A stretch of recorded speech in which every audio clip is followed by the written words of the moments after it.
6 months ago, I graduated from the University of York with a 2-1 in economics and finance. A big question I've been asked since graduating is, does getting a 2-1 and not a first limit my career choices? And since, as we learn in economics, a degree is a way of signalling that you are top quality, surely everybody with a first is going to get employed over somebody with a 2-1. Or actually, maybe not.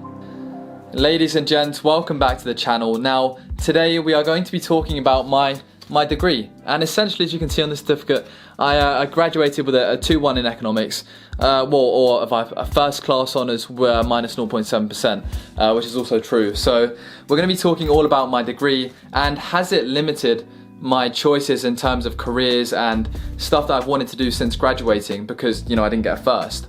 So when I first graduated, I started looking at internships and jobs just like anybody would, just because I wasn't too sure if I definitely wanted to go into drama school or if I wanted to pursue something economics related. And when I was, on LinkedIn, when I was looking around and speaking to people in careers departments about what opportunities would potentially be there for me, it seemed as though the minimum grade you would need to get into a good internship or a good job was a 2-1. And it seemed like most of the employers wanted a 2-1 upwards, and there were some that just wanted a first, and there were some that even accepted a 2-2. So in terms of applications and internships and applying for stuff, getting a 2-1 and not a first didn't really seem to be too limiting. However, obviously if there was 1,000 of exactly the same candidates with a first and 1,000 of exactly the same candidates with a 2-1, obviously the people that are going to be making it through the stages, if they're all the same, would be the people with a first. And another thing that I've seen slowly on LinkedIn and everything like that, because everybody posts what grade and degree they get, is that quite a few of my friends who are now in top banking jobs and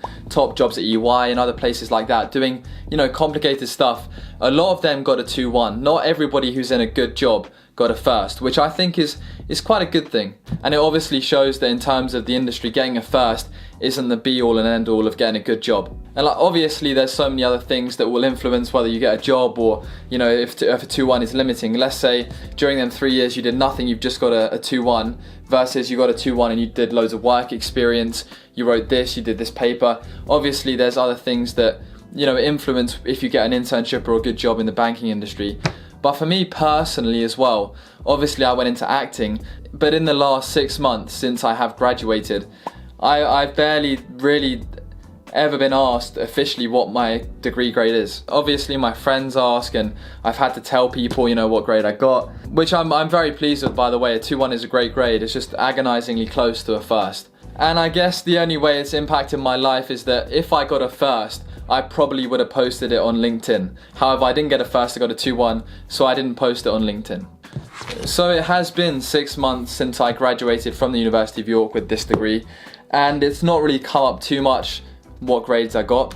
I know for the people that are applying for jobs and internships that it probably comes up every day. But because of my radical career change, it doesn't really matter what grade I've got. Although that 0.7% that stopped me from getting a first class honours really is painful.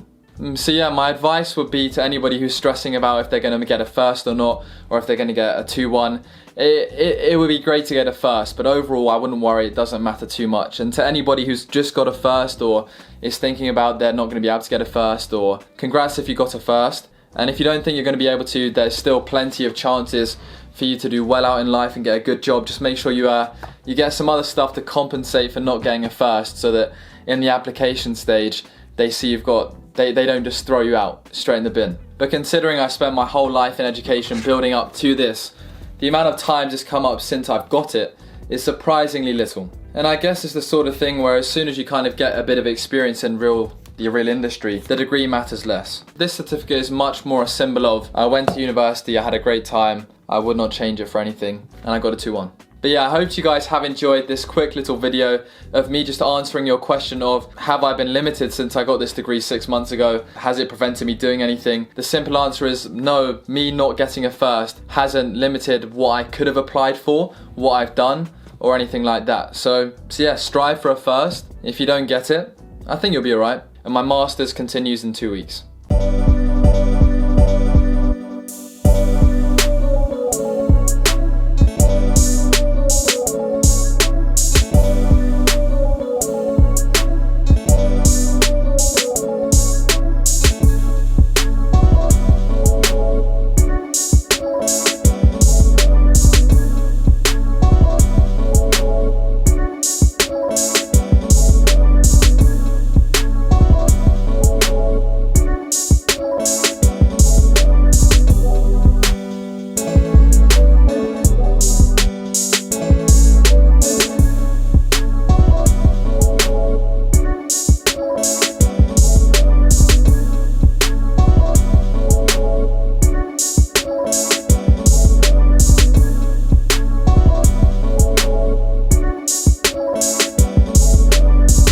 0.7% sounds a lot better than second class honours Division 1. And it's the truth. I'm literally saying the truth. So when people ask me what did I get in my degree, and this is in the front room, I'll point to it and say first class honours minus 0.7%. And now I can be proud to have this in the front room. Before I couldn't be proud to have this in the front room. Now I'm proud. And it's broken. So to everybody who's gone through the pain, the torment of a 69%er, do the same. Heck, 68% do the same. Heck, 42% do the same. It does make you feel a lot better. Let's go hang this up.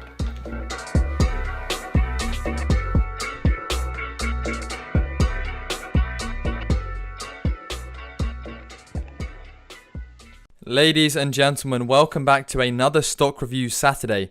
Today we're going to be taking a look at Inseego Corp, a company that specializes in 5G communication and that sort of area of expertise. Now, in recent weeks, they've shot up from around the $6 mark, $7 mark, all the way up until $16. And what caused this almost massive increase in the last few weeks? Now, starting off, the big news coming in that first started to take off was that 5G technologies, in terms of, I think it was T-Mobile or somebody, are going to use Inseego chips or communication or something to do with the Inseego products are going to be used in 5G technology for, those are the hotspots, and the Wi-Fi chips are going to be used in some of the 5G technology, which is obviously an industry that's booming right now. It's going to take off very soon.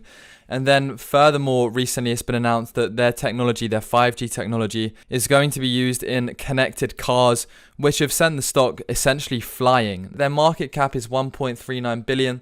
And that would kind of imply, given the 14 USD share price, quite a high share price, there's not loads and loads and loads of shares in issue. Sometimes companies have like a share price of like 10p, but their market cap is $1 billion because they've got so many shares in the market.